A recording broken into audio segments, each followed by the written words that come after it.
ناظرین، ہماری خبر کی سرخی ہے یو پی کے آگرہ شہر میں واقع تاج محل میں ہندو تنظیم کے لوگوں نے شیو چالیسا پڑھا۔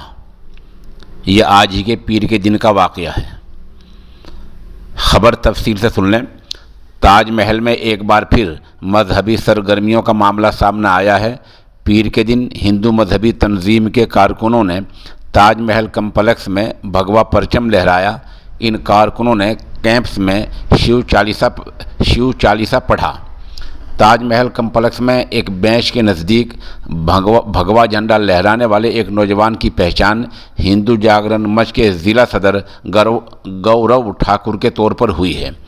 ہندو جاگرن منچ آگرہ کے ضلع صدر گورو ٹھاکر نے کچھ نوجوانوں کے ساتھ تاج محل میں سیکورٹی انتظامات کو چکمہ دے کر بھگوا پرچم لہرایا اور وہاں ان لوگوں نے شیو چالیسا پڑھا۔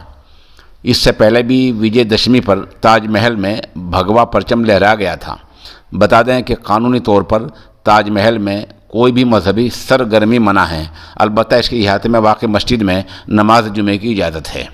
سوال یہ ہے کہ جو لوگ اس طرح کی حرکتیں کرتے ہیں اور ماحول کو پراگندہ کرتے ہیں، ان کے خلاف آخر قانونی کارروائی کیوں نہیں ہو رہی ہے؟